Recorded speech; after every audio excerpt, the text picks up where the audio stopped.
সিজদার তাসবিহ রুকুর মধ্যে কিংবা রুকুর তাসবিহ সিজদার মধ্যে যদি ভুলে পড়ে ফেলে তাহলে কি সহিহ সিজদা দিতে হবে?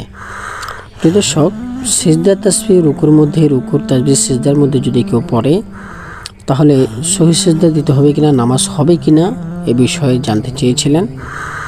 প্রিয় দর্শক, সিজদার মধ্যে তিনবার, কমসে কম তিনবার সুবহান রাব্বিয়াল আলা, সুবহান রাব্বিয়াল আলা পড়বে। রুকুর মধ্যেও কমসে কম তিনবার, যে কোনো নামাজের মধ্যে, ফরজ, নফল, সুন্নত, যে কোনো নামাজের মধ্যে কমসে কম তিনবার পড়তে হবে। একবার পড়বে শুধু। বেশি উমরি কাজা নামাজ যদি আদায় করার ইচ্ছা থাকে আপনার, তখন দ্রুত পড়ার জন্য শুধু একবার পড়বেন সুবহান রাব্বিয়াল আলা বা সুবহান রাব্বিয়াল আযীম।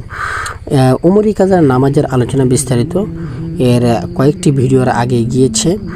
এখন প্রশ্ন হচ্ছে যে সিজদা তাসবিহ রুকুর মধ্যে কিংবা রুকুর তাসবিহ সিজদার মধ্যে যদি কেউ পড়ে ফেলে তাহলে শেষে সহিহ সিজদা দিতে হবে কিনা, এতে নামাজের কি ক্ষতি হবে বা কি করণীয়? প্রিয় সুবহান রাব্বিয়াল আলার যে অর্থ, সুবহান রাব্বিয়াল আযীম এটারও সেই অর্থ, দুটোটা এক অর্থ একই। বিদায় সিজদা তাসবিহ রুকুর মধ্যে, রুকুর তাসবিহ সিজদার মধ্যে পড়লে কোনো সমস্যা হবে না। নামাজের পর সহিহ সিজদা দিতে হবে না, শেষ বৈঠকে সহিহ সিজদা দিতে হবে না। তার মানে আপনি ইচ্ছা করে এরূপ করবেন যে বিষয়টি এরকম নয়। ভুলে যদি কারো এরকম হয়ে যায় তাহলে সহিহ সিজদা দেওয়ার কোনো প্রয়োজন নেই।